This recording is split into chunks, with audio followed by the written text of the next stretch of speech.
नमस्ते बिटिया, हमेशा खुश रहो बिटिया. A very good morning to you all. Myself, JVN Dr. Ravi Jain, Assistant Professor, Department of Practice of Medicine, and Faculty of Homeopathic Science at Jyoti Vidyapeeth Women's University, Jaipur.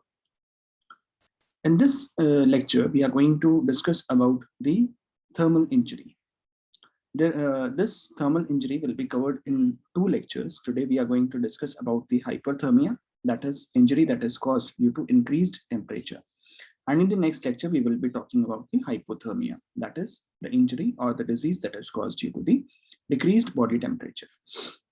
Normal body temperature of the body is around 37 degrees Celsius or 98.6 degree Fahrenheit. Now, if there is any variation in the temperature of the body, then it results into various kind of disorders and the problems, because the normal homeostasis works under a definite sort of temperature. So let's start with the heat injuries or the hyperthermia. Now, what is thermoregulation? First of all, we have to understand this concept of thermoregulation. The body temperature, it is controlled in the hypothalamus. So hypothalamus is controlling the body temperature, and it is directly sensitive to the changes in the core temperature. So hypothalamus is basically controlling our body temperature, and it is directly sensitive with the changes in the core temperature of the body, and it indirectly responds to the temperature sensitive neurons in the skin. So it is responding to the temperature sensitive neurons of the skin. The normal set point of the core temperature is tightly regulated. So as I have discussed with you just now, the normal temperature or the normal set point of the core temperature, it is slightly regulated within the range of 37 plus minus 0.5 degrees Celsius, which is absolutely necessary to preserve the normal function of many enzymes and other metabolic processes. In the cold environment, there is protective mechanism which includes cutaneous vasoconstrictions and shivering. However, any muscle activity and that involves the involvement of the promote heat loss. So in the cold environment, what is happening is, in order to protect the mechanism involved in order to prevent the body from the cold is the cutaneous vasoconstriction and shivering. This helps the body to produce more heat. However, any muscle activity that involves movement may promote the heat loss by increasing the connective loss from the skin, the respiratory heat loss, and by stimulating the ventilation.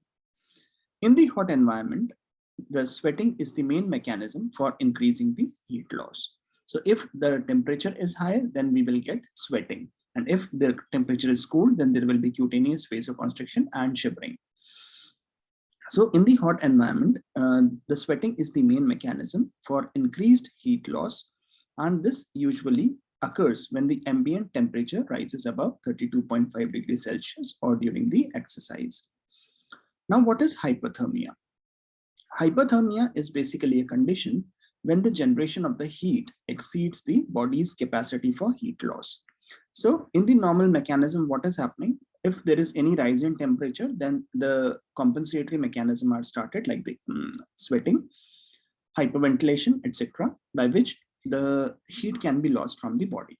But if even after that particular mechanism, the heat is not lost from the body and the core temperature rises, then the condition of hypothermia develops. There is non-exertional heat illness that occurs with the high environmental temperature with attenuated thermoregulatory control mechanism. So we have a non-exertional heat illness that occurs with the high environmental temperature with attenuated thermoregulatory control mechanism. Exertional heat illness. So as the name suggests, the illness of the heat that is occurring due to exertion, it typically develops in the athletes when the heat production exceeds the body's ability to dissipate it. So if the heat is produced and the body is not able to dissipate that heat, then it produces exertional heat illness, especially seen in the case of the athletes. There is acclimatization mechanism to the environmental heat that includes stimulation of the sweat mechanism and increased sweat volume with reduced sweat sodium content and secondary hyperaldosteronism to maintain the body sodium balance. So there is also an acclimatization mechanism to the environmental heat. It includes the stimulation of the sweat mechanism with increased sweat volume, reduced sweat sodium content, and secondary hyperaldosteronism to maintain the body sodium balance. The heat illness can be prevented by adequate replacement of salt and water. So the heat illness that is occurring in the individual can be prevented by replacement of adequate amount of salt and water in the body.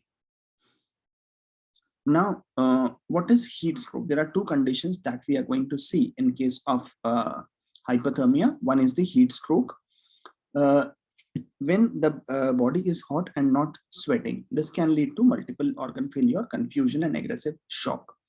The second condition is the heat exhaustion, which I have just now discussed with you, when there is heat and sweating, and it causes headache, weakness, fatigue, and tachycardia with dehydration.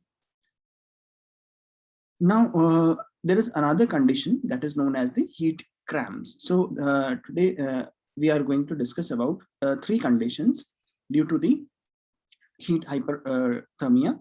One, we are going to discuss about heat cramps. The second is the heat exhaustion, and the third is the heat stroke. So heat cramps, heat exhaustion, and heat stroke. So what are these and how to manage these conditions we are going to discuss in this particular lecture. Heat cramps, heat exhaustion, and heat stroke. So what are heat cramps? Heat cramps are basically painful contraction that occurs following vigorous exercise. If an athlete is doing vigorous exercise and there is profuse sweating in the hot weather, so because of the compensatory mechanism, there is excessive sweating after the vigorous exercise, and this leads to the profuse sweating in the hot weather without elevation of the core temperature. So there will be a lot of loss of the minerals and essential minerals like sodium, potassium, chloride, etc. And this will result into painful muscle contraction. The mechanism is extracellular sodium depletion. So because of the excessive exercise, profuse sweat, there is extracellular depletion of the sodium, and as a result of persistent sweating, it is exacerbated by the replacement of water but not salt. So there is excessive loss of the sodium from the body, and because of which you get cramps. The symptoms respond rapidly to the rehydration with oral rehydration salt or intravenous saline. So this heat cramps, this occurs because of the excessive exercise, profuse sweating, and loss of sodium from the body. And in order to treat it, we can give oral rehydration solution or the intravenous saline, and this will instantly treat the patient with the heat cramps. The second condition is the heat exhaustion. Now, what is heat exhaustion? Prolonged exertion in the hot and humid weather. If a person is exerting for a prolonged time in the hot and humid weather, there is profuse sweating and inadequate salt and water replacement. So there is prolonged exertion in the hot and humid weather. It causes profuse sweating and inadequate salt and water replacement with an elevation of the core rectal temperature. So in the heat cramps, the core temperature was not increasing, whereas in heat exhaustion, the core temperature is increasing between 37 to 40 degrees Celsius. Now, the clinical features of the heat exhaustion includes headache, we have headache, weakness, fatigue, irritability, tachycardia, and dehydration. So the clinical features includes, we have headache, we have weakness, fatigue, irritability, tachycardia, and dehydration, which will be seen in the patients. The blood analysis will show dehydration with mild elevation of the blood urea, sodium, and hematocrit. So in the blood analysis, it will show dehydration, mild elevation of the blood urea, sodium, and hematocrit. The clinical features, I will again repeat it. There will be headache, there will be weakness, the patient will be fatigued, there will be irritability, very much irritability, and tachycardia with dehydration. So whenever there is fluid loss, it will produce tachycardia. Now, how to treat such disease condition? In order to treat heat exhaustion, it involves the removal of the patient from the heat. First of all, you have to remove the patient from the heat, and then active evaporation, cooling using tepid sprays and fanning. So we can give tepid sprays and fanning into the patient in order to cool the core temperature. The fluid losses, if there are fluid losses, then it is replaced with either oral rehydration mixtures or intravenous isotonic saline. So the fluid losses are replaced by the oral rehydration mixtures and intravenous isotonic saline. Up to 5 liter positive fluid balance may require in the first 24 hours. So in order to treat the heat exhaustion, up to 5 liters of positive fluid balance may be required in the first 24 hours, and untreated heat exhaustion may progress to heat stroke. So first of all, we get heat cramps, then heat exhaustion, and if that heat exhaustion is not treated, then it will lead to heat stroke. Now, what is heat stroke? The third condition is the heat stroke. In the heat stroke, it occurs when the core body temperature rises above 40 degrees Celsius. So heat exhaustion was occurring when the core body temperature was going from 37 to 40 degrees Celsius. If the body temperature is going above 40 degrees Celsius, then it will lead to the heat stroke. Heat stroke occurs when the core body temperature rises above 40 degrees Celsius, and it is a life-threatening condition. Now, what are the symptoms? The symptoms of heat exhaustion, it progresses to headache, nausea, and vomiting. So in the symptoms of heat stroke, we will get headache, nausea, and vomiting. And there will be certain neurological manifestations that includes coarse muscle tremors and confusion. So there will be tremors and confusion with aggression or the loss of consciousness.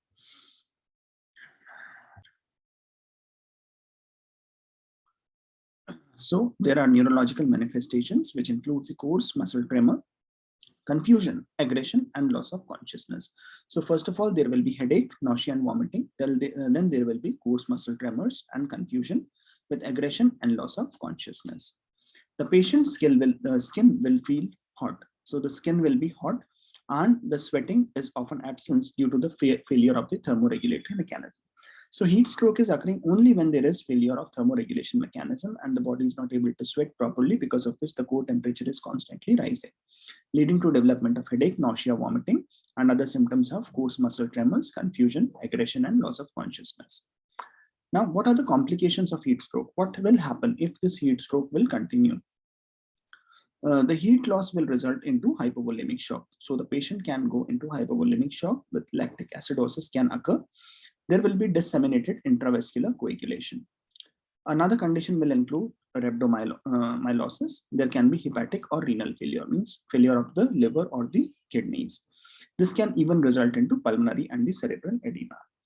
So complication of heat stroke will include hypovolemic shock. There will be lactic acidosis, disseminated intravascular coagulation. There will be rhabdomyolysis, hepatic and renal failure with pulmonary and cerebral edema. Now, what are the various investigations and complications? The investigations include routine hematology and biochemistry. So investigations will include routine hematology and biochemistry with coagulation screening. There will be hepatic transaminases, creatinine kinase, and chest X-ray could be done. So for investigation of the heat stroke or hypothermia condition, routine hematology and biochemistry can be done. Coagulation screening can be seen. Hepatic transaminases, we can go for creatinine kinase and chest X-rays. Now, how to manage a case of hyperthermia or the increased temperature of the body? So for the management of hypothermia, several things have to be kept into mind. The duration of the hypothermia is the key to the outcome.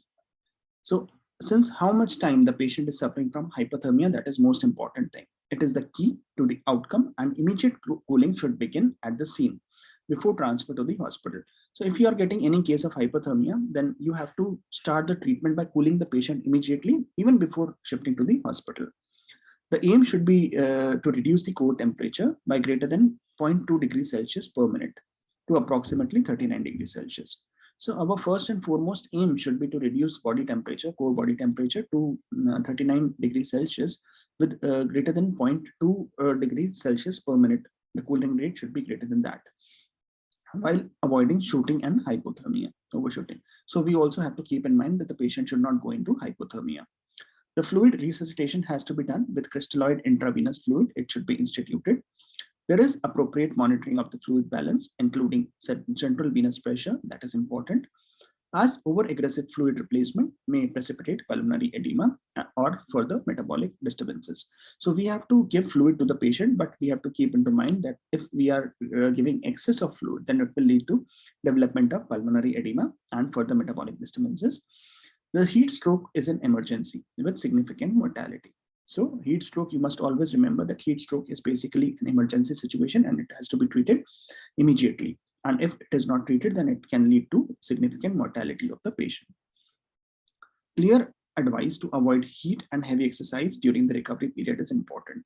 So we have to give the advice to the patient to avoid any sort of exercise or heating activities. So this is all about the management. So in the management, we have to first of all cool the patient immediately, even before shifting to the hospital.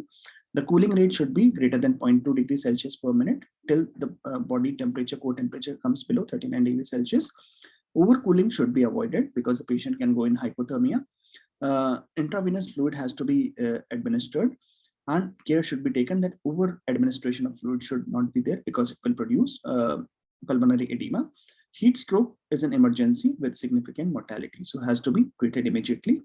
In case of the patient is going into hypoglycemia, then we can give intravenous dextrose.